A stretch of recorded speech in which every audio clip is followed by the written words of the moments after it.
South India shopping mall the wedding మంత్ర సరికొత్త wedding collection south India shopping mall.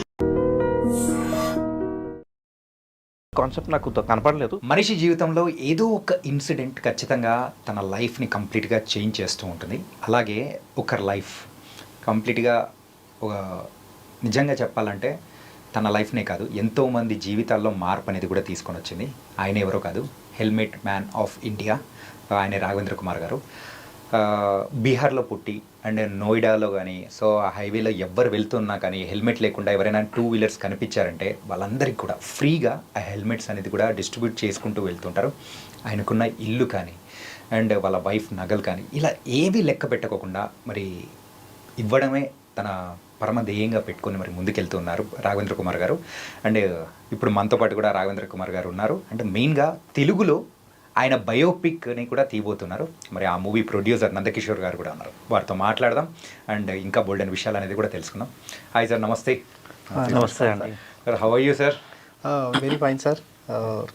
I am so lucky कि आज आपसे बात हो रही है और बेसिकली बायोपिक लेकर के, और जो भी जर्नी होगी बहुत ही मज़ा भी आएगा. आई थिंक आपके क्वेश्चन भी कुछ अच्छे रहेंगे जो यूथ के लिए, ऑडियंस के लिए भी बहुत एक एनर्जेटिक होगी.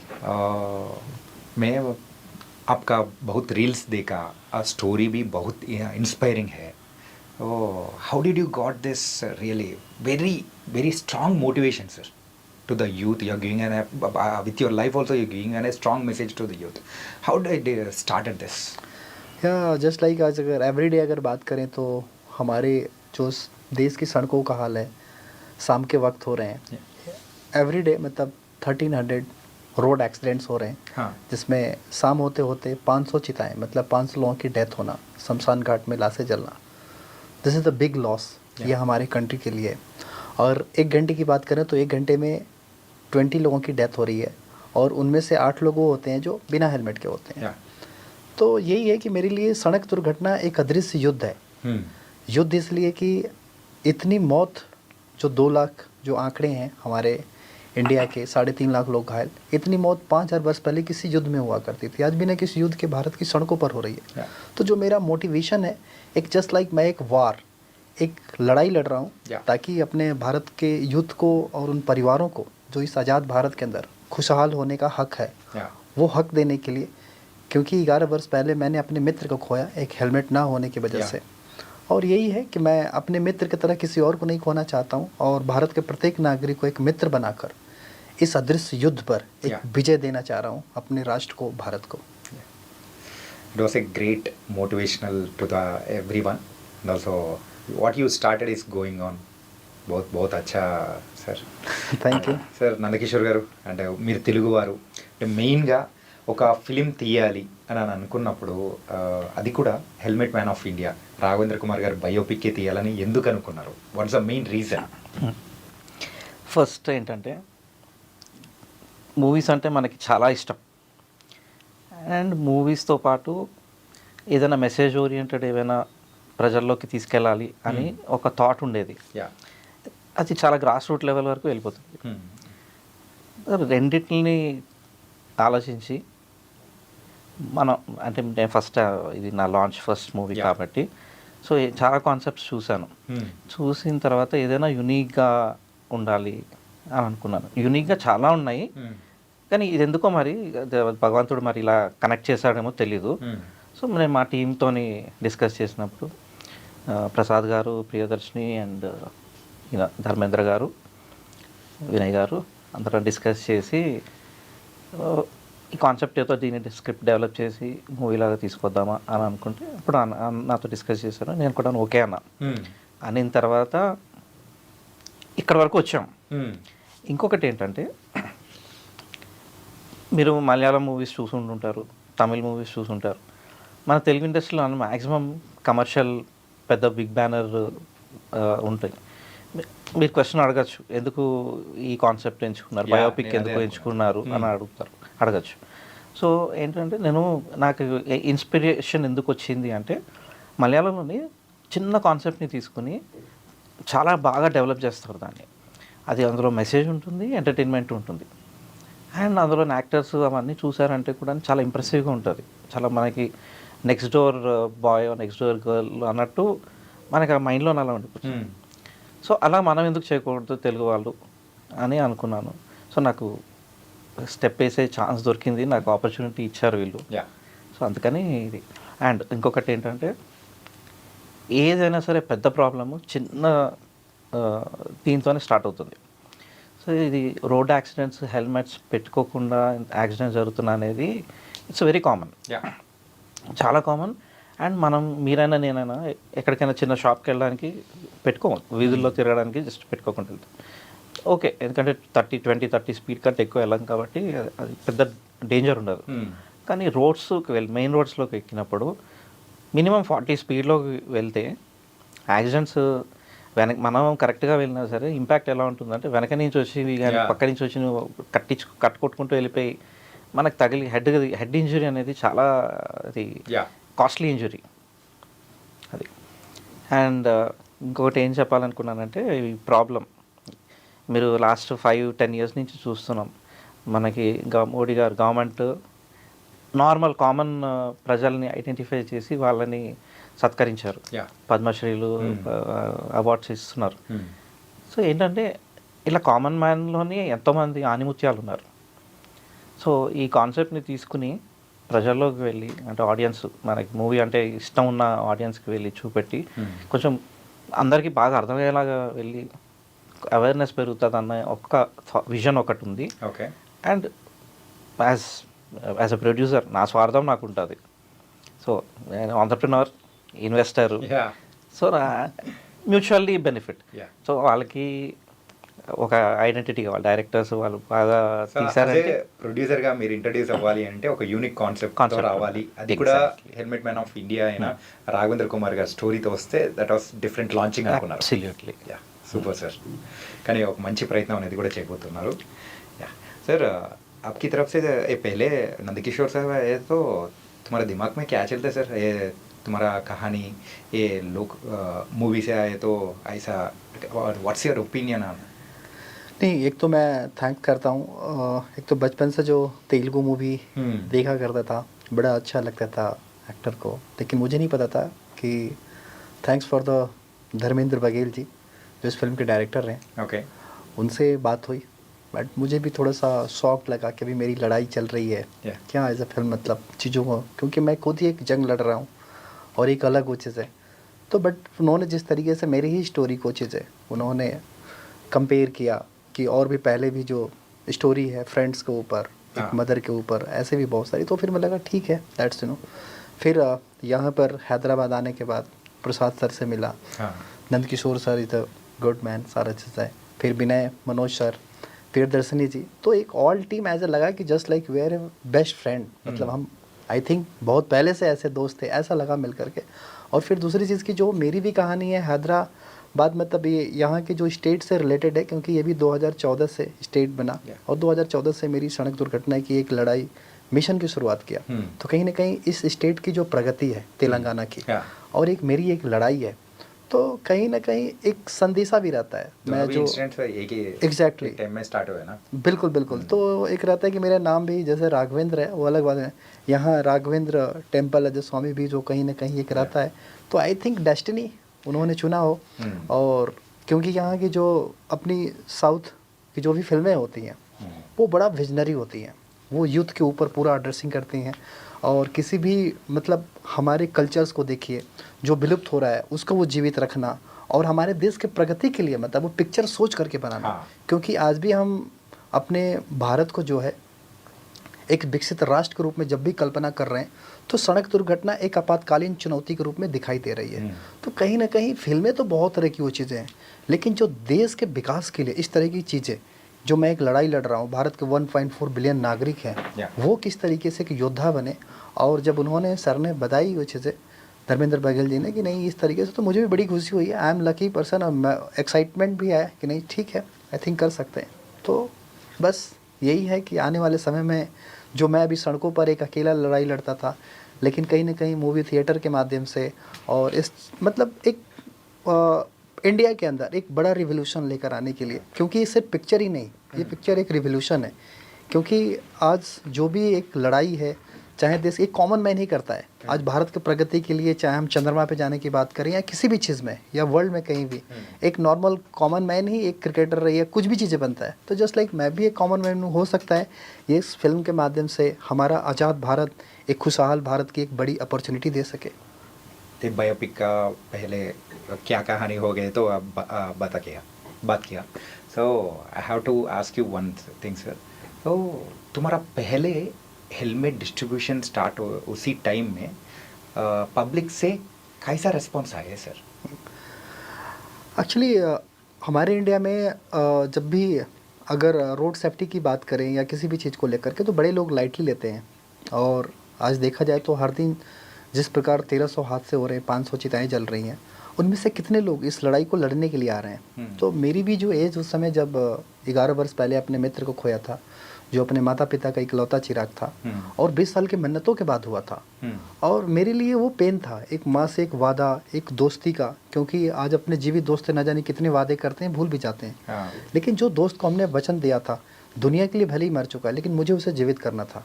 तो मेरी लड़ाई ये थी कि मुझे जो मेरा ये है कि अपने दोस्त को जीवित रखना है, और जो माँ के आंखों में जो आंसू की जगह पर वो रक्त के आंसू थे, तो इस तरीके से जो पीड़ा किसी और परिवार के साथ ना हो। तो जब ये इंटेंशन लेकर के आप सड़क पे एक लड़ाई लड़ने के लिए उतरते हैं, तो कोई ज़रूरी नहीं कि दूसरा इंसान भी आपके बारे में ऐसा सोचे। उसका ये है कि बस डेस्टिनी दूरी तय करनी है, आप हेलमेट क्यों दे रहे हो, उसके बहुत सारे क्वेश्चन रहते थे। बट अगर आप किसी को सड़क पर एक फ्रेंड्स के लिए इनवाइट करें और बदले में कुछ हेलमेट दें, तो जाहिर सी बात है कि वो इंसान इंस्पायर होगा। वो सोचेगा अरे this is the good thing. But ये कि अब अगर आप किसी को हेलमेट दे रहे हैं, वो एवरीडे न्यूज़ पेपर पढ़ रहा है, हर चीज़ को, दुर्घटनाओं को देख रहा है और समझ रहा है कि भाई भगवान भी बचाने के लिए नहीं आ रहा है, लेकिन एक व्यक्ति एज ए मित्र को खोने के बाद मुझे हेलमेट दे रहा है। और ऐसे जो लोग बिना हेलमेट के दूसरे लोगों की डेथ हो रही है, मैं खुद देख रहा हूँ न्यूज़ में, यानी कि ईश्वर भी चाह रहा है कि मैं आज वो चीज़ें रहूँ। तो कहीं ना कहीं उसकी सोच बदलती है। मैं तो अपने मित्र को नहीं बचा पाया, बट लोगों से ये चीज़ करता हूँ कि आपके पास ऑप्शन है। तो वो धीरे धीरे चेंज हुआ, लोगों के थॉट्स। हेलमेट देने से कई लोगों की लाइफ भी बची, तो मेरे पास भी आए। उनके लिए मैं एक अलग मतलब गॉड की तरह दिखाई देने लगा, या वो चीज़ें करने लगा। और ये धीरे धीरे जो थॉट्स होते हैं ना, दूसरों के पास जाने का क्रम में, और वो उनसे इंस्पिरेशन मिलना कि हाँ आप गुड कॉज। पहले तो बेवकूफ़ी भरा वर्क था, ठीक है ना, बड़े वर्ष चैलेंजेस। बट जब आप रिजल्ट कोई चीज़ देखते हैं ना, और उसका लगता है कि नहीं आप कुछ एक अलग आपकी डेस्टिनी चाह रही है, जो आप लड़ाई लड़ रहे हैं, लोग भी आपके मित्र बन रहे हैं, तो लोगों की सोच बदलती है। But first time the very difficult, आपके लिए चैलेंज भी है, लोगों की थॉट्स का भी बदलना। और हमारा भारत भी इतना बड़ा है, एक समुद्र की तरह है, तो उसमें आपकी जो आइडियोलॉजी है, मैं सोचा कि सामने वाला क्या एक्सपेक्टेशन करेगा। बस अपनी एक लड़ाई है 1.4 बिलियन तक पहुंचने के लिए, आपकी अपनी जो शक्ति है उसे मजबूत रख करके चलते रहना है। Sir you are a great man sir. क्यों मतलब ये स्टार्टिंग डेज में ये हेलमेट डिस्ट्रीब्यूशन के लिए तुम बात किया ना, तेरे पागल है क्यों दे दिया हमको, ऐसा बात करेंगे, तो उनको रिजल्ट्स देने के बाद उनको भगवान है sir. Exactly. So really you are very great giving an motivation to the other people also. It was nice sir. Sir యాక్చువల్గా ఇండస్ట్రీలో ఎవరైనా కానీ మనీ చేసుకోవాలని చెప్పేసి ఇట్లా వస్తూ ఉంటారు, ఏదైనా చెయ్యాలి అని. సో అల్టిమేట్గా ఒక ప్రొడ్యూసర్కి ఒక మంచి స్టోరీ సాటిస్ఫాక్షన్తో పాటు అమౌంట్ అనేది కూడా వెరీ ఇంపార్టెంట్. కానీ ఈయన స్టోరీలో మీకు బాగా నచ్చిన పాయింట్ అంటే ఏం చెప్తారు సార్? ఇదే బయోపిక్గా తీయాలి, ఇదేరా బై అని చెప్పేసి అనుకునేది ఎప్పుడు? అసలు ఇలా హెల్మెట్స్ డిస్ట్రిబ్యూట్ చేయాలి, డొనేట్ చేయాలన్న ఇండియాలోని ఎవరైనా చేశారా ఇది వరకు? మనకు తెలియదు. He's the first time, he's the first. ఈయననే మొదటి, అండ్ ఈయన తర్వాత ఎవరు వచ్చినా సెకండ్ టైం. సో ఈయన ఏదైతే ఒక మైల్ స్టోన్ పెట్టారో అదే నాకు ఇన్స్పిరేషన్. Unique, he's unique. ఎందుకంటే మామూలుగా చూసుకుంటే హెల్మెట్స్ ఏంటి, డిస్ట్రిబ్యూట్ చేయడం ఏంటి, ఏం పని పాట లేదా అని అనుకుంటాం. స్టార్టింగ్ డేస్లో అదే అనుకుంటాం. అండ్ ఎన్నో ఎదురు దెబ్బలు తగులుంటాయి. ఎందుకంటే ఛాలెంజెస్ అనేవి ఇట్స్ కామన్. మనం ఏదైనా మంచి పని చేయాలనుకుంటే 10 మంది వ్యతిరేకించే వాళ్ళే ఉంటారు. ఇప్పుడు ఈయన లైఫ్లో నేను కొన్ని ఇన్సిడెంట్స్ చెప్పాడు. ఆయన చెప్పిన తర్వాత నాకు అనిపించింది, మన సోషల్ మీడియాలో చూసినవి కూడా అనిపించింది ఏంటంటే అసలు ఏ మంచి చేయాలనుకున్నా సరే మనల్ని పీస్ఫుల్గా ఉండనివ్వరు. ఈయన ఇంకా ఇదే పనిగా పెట్టుకుని చేశాడంటే హీఈస్ యూనిక్. సో దీన్నే ఎందుకు ఎంచుకున్నాను అనుకుంటే బికాజ్ ఈయన బయోపిక్ని వేరే ఇంకెవరు తీయకుండా okay. I want be the first. And నేను ఇందాక చెప్పాను కదా మన గవర్నమెంట్ అంతా కామన్ మ్యాన్ని Yeah. సత్కరిస్తుంది అని చెప్పి. సో నేను ఐ వాంటెడ్ టు, నేను ఈ కామన్ మ్యాన్ని, he's not a common man actually, yeah yeah కానీ He's మనలో beyond చూశాడు that. Beyond that, he has cross those boundaries. Right. So అది నాకు ఇన్స్పిరేషన్ అది. ఓకే. సో నేను బిలీవ్ చేస్తున్నాను, నా టీంని బిలీవ్ చేస్తున్నాను. వీళ్ళు కాన్సెప్ట్ మీకు మామూలుగా అనిపించవచ్చు, చాలా ఆర్డినరీ కాన్సెప్ట్, కానీ ఇది 2.5 hours మూవీలోని డిస్ట్రిబ్యూట్ చేసి తీయాలి అంటే it's a challenge. Right. So ఆడియన్స్కి ఇంట్రెస్ట్ క్రియేట్ చేయాలి అండ్ సీట్లో కూర్చుని 2.5 గంటలు చూడాలి అనేది, దాన్ని స్క్రిప్ట్ని డెవలప్ చేసి ఆ డైలాగ్స్, ఆ కామెడీ అండ్ అన్ని యాంగిల్స్ నుంచి పెడితేనే ఒక మూవీ అవుతుంది. Yeah. సో నేను వాళ్ళని ట్రస్ట్ చేశాను, వాళ్ళకి అప్పచెప్పాను. అండ్ నాకు ప్రస్తుతానికైతే దీనికంటే బెటర్ కాన్సెప్ట్ నాకు కనపడలేదు. మేబీ ఉండుంటాయి ఫ్యూచర్లో, మేబీ వస్తుండొచ్చు. బట్ ఇది మాత్రమే this is my launch, unique నాకు ఫస్ట్. అండ్ హెల్మెట్ మ్యాన్ అనే వ్యక్తిని మీరు ఇంకెవరినైనా నాకు చూపెట్టాడు ఇండియాలో?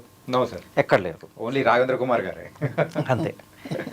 Yeah. అందుకని You choose ఇది this. ఎంచుకున్నానా. Okay. सर आपका गोल क्या है सर, पता? गोल सर यही है कि इंसान है, मरने के कई सारे रास्ते हैं, लेकिन जन्म लेने के लिए एक ही रास्ते हैं, Right. वो है माँ. और सबसे ज़्यादा अगर देखा जाए एवरी ईयर जो डेथ हो रही है, ये 2 लाख लोगों की, 3.5 लाख लोग घायल होना, तो सबसे ज़्यादा बलिदान माँ ही दे रही है. और हम 2 लाख के मौत के आंकड़ों में जो 50,000 वो लोग होते हैं जो घर के सिंगल चिराग होते हैं, और उनमें से मेरा मित्र भी था. तो मुझे ये था कि जो माँ अपने बच्चों के शिक्षा के लिए भाग रही है, वो सुरक्षा के लिए भागे. क्योंकि आज भी जो मेरे दोस्त की मदर है, अपने बेटे की तस्वीर लेकर के तकिए में सोती रहती है, everyday sleep. But no anybody, किससे कंप्लेन करे वो. भगवान को भी, मतलब वो भगवान ने तो उसको 20 साल बाद पुत्र दिया, हाँ. लेकिन वो भी छीन लिया. तो जिस परिवार में हादसे होते हैं, वो परिवार जीवन भर के लिए गूंगा बन जाता है. और आज तक किसी गूंगे की इतिहास न दुनिया ने सुनी, लोगों ने सुना. मेरे भी दोस्त के मरने के बाद मैं भी चाहता तो गूंगा बन सकता था, लेकिन मैंने गूंगा बनना स्वीकार नहीं किया. एक लड़ाई लड़ा, और इस लड़ाई में जब मैं उतरा तो मतलब मुझे पता था कि कोई भी मदद के लिए नहीं आएगा. और जो मैंने अपने दोस्त से वादा किया है, जब तक मेरी लाइफ है तब तक लड़ूंगा, और उसके लिए सब कुछ बिक गया, लेकिन फिर भी आज खड़ा हूँ. तो यही मेरा मकसद है कि हर माता को संदेश देना है कि जिस तरह से अपने बच्चों के लिए, शिक्षा के लिए, सुरक्षा के लिए भागे, और वो कम से कम इस मेरे दोस्त के परिवार में जो गम है वो किसी और के परिवार में गम ना आए. अभी अब तक कितना हेलमेट्स डोनेट किया सर? अभी जो पिछली 11 वर्षों में 22 राज्य का जो भ्रमण किया, उन सड़कों पर 70,000 से अधिक हेलमेट बांटा हूँ, और उनमें से 40 लोगों की ज़िंदगी बचाए हूँ, और 40 सिलसिला अभी भी जारी है. 22 రాష్ట్రాల్లోని 70,000 హెల్మెట్లని డిస్ట్రిబ్యూట్ చేశారు, డొనేట్ చేశారు. Okay. So started from Noida. हाँ, नोएडा में मेरे फ्रेंड्स की रोड एक्सीडेंट नोएडा एक्सप्रेसवे पर हुआ था, और देन उसकी एक्सीडेंट मार्च में हुआ था, 28 मार्च को. फिर अप्रैल में डेथ हुआ. उसके बाद 1 मंथ बाद फिर घर जाने के बाद फिर शुरुआत कर दिया मैंने. सर इसी वादा स्टार्ट किया तो उसी टाइम में फैमिली का रिएक्शन क्या है सर? माई फैमिली, हाँ. माई फैमिली तो इसके लिए फर्स्ट इनिशियल टाइम में तो मैंने शो भी बताया भी नहीं. उनको न्यूज़ के माध्यम से पता चला, हाँ. कि मतलब आपका सन जो है वो इस तरह का कर रहा है.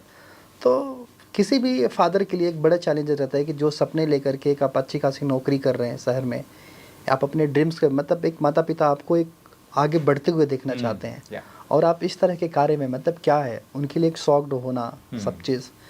लेकिन अगर आप ये होता है कि आपकी सही दिशा है और आप सही कर रहे हैं, तो माता पिता धीरे धीरे, उस समय तो उनका काम था समझाना, लेकिन जब दूसरों के माध्यम से, न्यूज़ मैगजीन के माध्यम से जब वो पढ़ते थे हाँ ये चीज़ें कर रहे हैं, तो उनके लिए एक मोटिवेशन वो चीज़ें था. तो कहीं ना कहीं इसमें मैं फैमिली, मतलब मेरी वाइफ का भी अगेंस्ट थी, लेकिन उन्होंने देखा कि जब ज़िंदगी बचने के बाद लोग घर तक आ रहे हैं, मतलब उनकी नज़र में मैं एक आम इंसान नहीं रहा, एक बल्कि कुछ एक अलग इंसान दिखाई दे रहा हूँ. तो लगता था कि आप एक अच्छा, मतलब जो पोटेंशियल, जो अपना समय दे रहे हो, वक्त दे रहे हो, अच्छे जगह पे दे रहे हो, तो फिर भी इस कार्य में जैसे घर का बिकना, ये सारा चीज़ों ना, वाइफ की ज्वेलरी नीलाम कर देना। हाँ। अगर मैं दुनिया को मित्र बनाने निकला पड़ा हूँ, अगर अपने घर वालों को ही, अगर वाइफ ही मेरी एक अच्छी मित्र नहीं है, तो अदरवाइज मेरा मिशन फेल है, Yeah. कोई उसका नहीं है। बट इस मिशन में उनका भी साथ होना, उनका भी त्याग देना, तो ये मेरी अचीवमेंट है। और मुझे दुनिया को सर्टिफिकेट देने की ज़रूरत नहीं थी कि जो मैं कर रहा हूँ गलत, दुनिया भले ही मुझे पागल कहे, Yeah. लेकिन अपने मदर फादर की नज़रों में आप हीरो हैं, अपनी पत्नी के लिए हीरो हैं, अपने बेटे के लिए वो चीज़ है, तो फिर आपको क्या चाहिए? फिर यही लड़ाई, क्योंकि मुझे उस न्यूक्लियर फैमिली को ही सेव करना है कि जो कि आए दिन हादसे में सड़क के शिकार हो रहे हैं। बहुत जो ऐसे महिला हैं अपने पति की ज़िंदगी बचाने के लिए ट्रामा सेंटर में, क्योंकि हमारे भारत के अंदर 70% लोगों के पास कोई एक्सीडेंटल बीमा नहीं है, ना कोई सेविंग मनी होती है। Yeah. मोबाइल फ़ोन भी टूट जाता है तो दूसरे से उधार लेके बनवाना पड़ता है। लेकिन वो जब अस्पताल में जाते हैं, घर का मुखिया पड़ा रहता है आईसीयू में, और वो पत्नी तन के जेवर बेच रही है, इधर उधर पैसे उधार मांग रही है, सिर्फ डॉक्टर की एक बात पर कि आप भगवान पे भरोसा रखो, वो कर्ज ले करके वो 50 रुपये, मतलब फिर भी पति की जान बचाने के लिए मेहनत करती है, और फिर भी जब फाइनली रिजल्ट उसके पति की जान नहीं बचती है, एक कर्ज में डूबी रहती है। Yeah. वो मार्केट से जा कर के जहर खा करके अपने बच्चों को भी सुला दे रही है। वो मौत को गले लगाना उसे फिर आसान लगता है। Yeah. तो इस तरीके से हमारी जो भारत जो है सड़क दुर्घटना एक बहुत बड़ी त्रासदी से गुजर रही है। हम तो सिर्फ आंकड़े तक ही साल भर के सीमित हैं, लेकिन उन परिवारों में अपनों को खोने के बाद क्या दशा है, इसको कोई नहीं पहचान पा रहा है, न इसको समझ पा रहा है।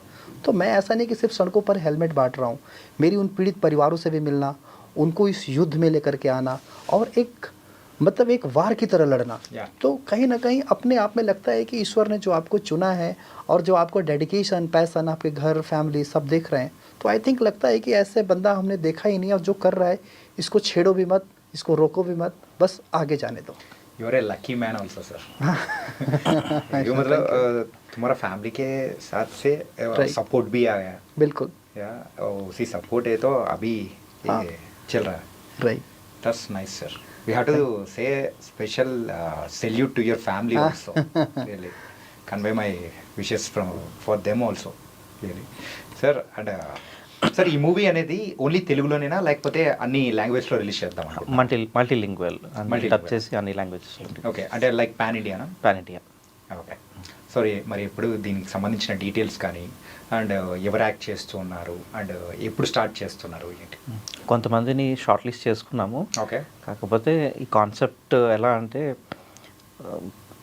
ప్రజల్లోకి వెళ్ళిపోవాలి కాబట్టి ఎవరు యాప్ట్ ఉంటారు అనేది డిస్కస్ చేసి ఫైనలైజ్ చేస్తాము. సో ఇంకా అది ఏం డిసైడ్ చేయలేదన్నమాట. వీళ్ళు ఉన్నారు కొంతమంది షార్ట్ లిస్ట్ చేసి పెట్టుకున్నాం యాక్టర్స్ని. ఓకే. అండ్ ఇంకోటి ఏదో అడిగారు క్వశ్చన్. అంటే మీరు తీసుకున్నది కూడా ఒక నార్మల్ స్టోరీ మాత్రం కాదు, ఎందుకంటే is a common man became a super man. So మన మధ్యలోంచి వచ్చిన ఒక సూపర్ మ్యాన్ లాంటి పర్సన్. మరి అలాంటిది సినిమాటిక్గా ఎలా మీరు ప్రెజెంట్ చేస్తారనేది we are waiting to watch it. Definitely నేను ఐఎమ్ ట్రస్టింగ్ మై టీమ్. వాళ్ళు బాగా చేస్తారు అని అనుకుంటున్నాను. మనం కూడా మన ఆడియన్స్కి, Telugu audience and pan India ఆడియన్స్కి మంచి మూవీని, memorable movie as well as message ఇవ్వగలిగిన మూవీ మనం తీయాలి, ప్రజల ముందు ఇవ్వాలి అని నేను ఎఫర్ట్ పెడుతున్నాం. ఓకే, చూద్దాం. అండ్ సార్ ఇందాక చెప్పినట్టు ఆయన స్టోరీలో there is a lot of things are there. And ఒక ఫ్యామిలీ గురించి అయినా కానీ, సో ఆయన ఫేస్ చేసిన స్ట్రగుల్స్ కానీ, సో ఒక ఫ్రెండ్ అని చనిపోయిన తర్వాత దాన్ని ఒక యుద్ధంలా తీసుకొని ముందుకు తీసుకెళ్ళడం కానీ, so there is a lot of twist and turns are there. It's an ఎమోషన్తో ముడిపడి ఉంది. మనకి కొన్ని సీన్స్ చూస్తే మనకి అలా గుచ్చుకుంటాయి, మనకి మన చర్మానికి, హార్ట్కి. ఆ పెయిన్ అనేది ఇట్ షుడ్ క్యారీ. మనకి ఆ మూవీ చూసిన తర్వాత హెల్మెట్ బండి తీస్తేనే ఇంక మనకి హెల్మెట్ గుర్తుకు రావాలి. అలాగా అంత కాన్సెప్ట్ అంత సీరియస్గా దీన్ని చిత్రీకరిందామని వీళ్ళు చాలా ప్రయత్నిస్తున్నారు.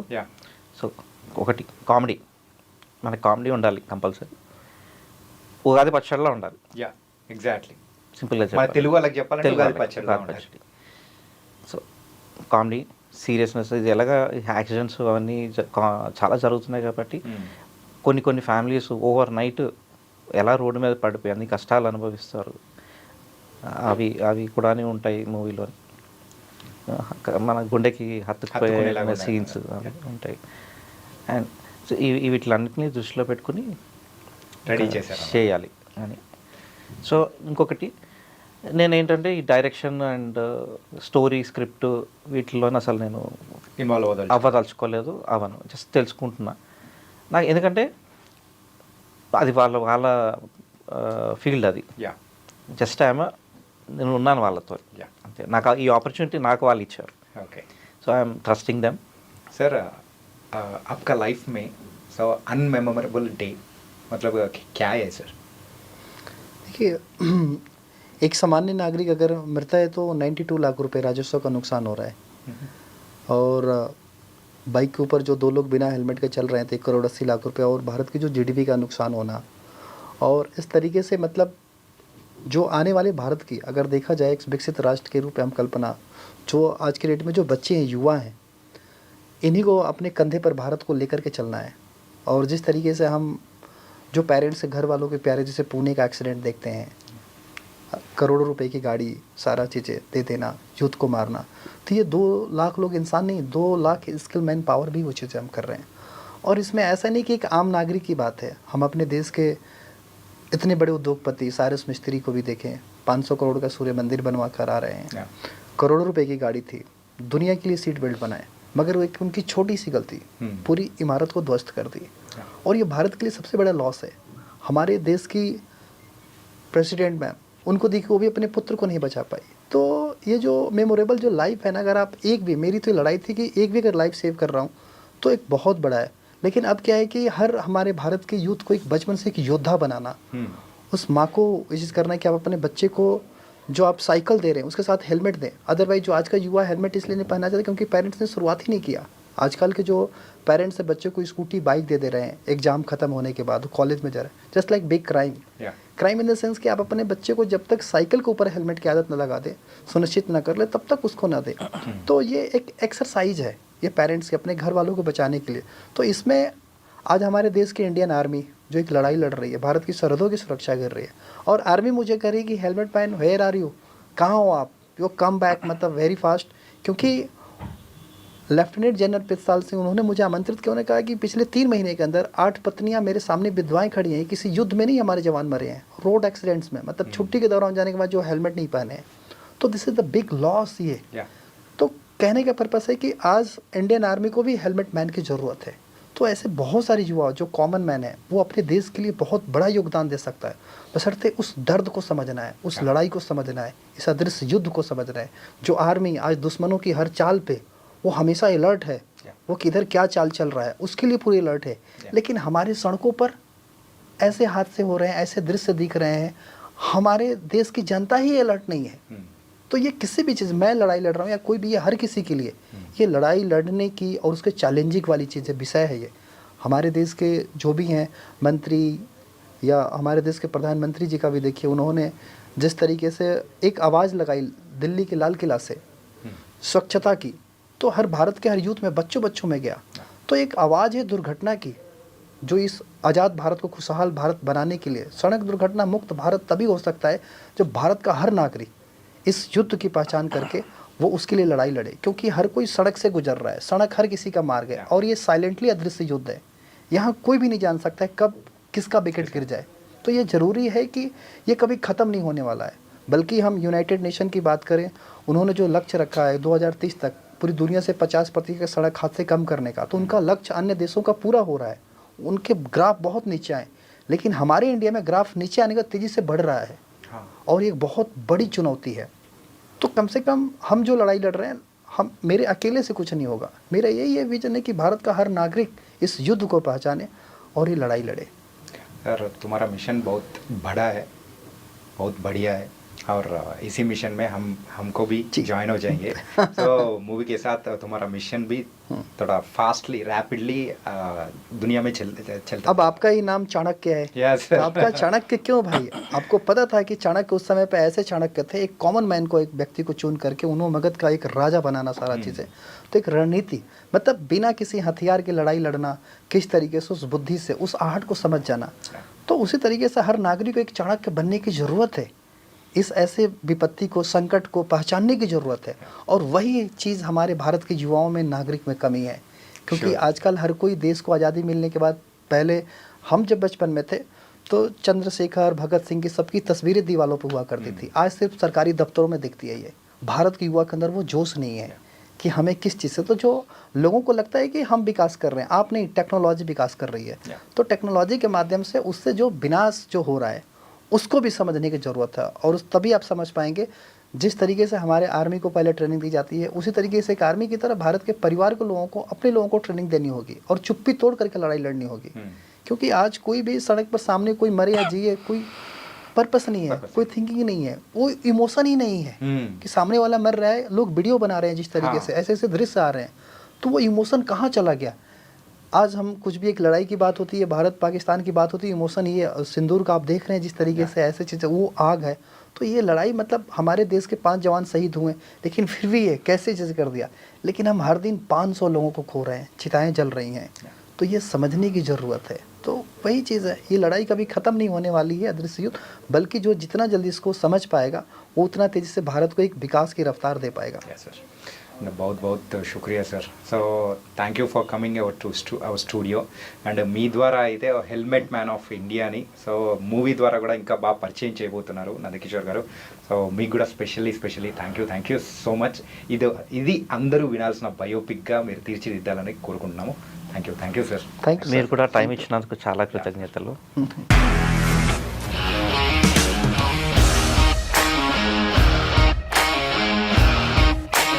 ఇండస్ట్రీలో కమిట్మెంట్ ఇష్యూస్ వస్తే నీకు కూడా వచ్చినట్టు? మార్నింగ్ తీసుకెళ్ళానంటే కొట్టి పడేసారు.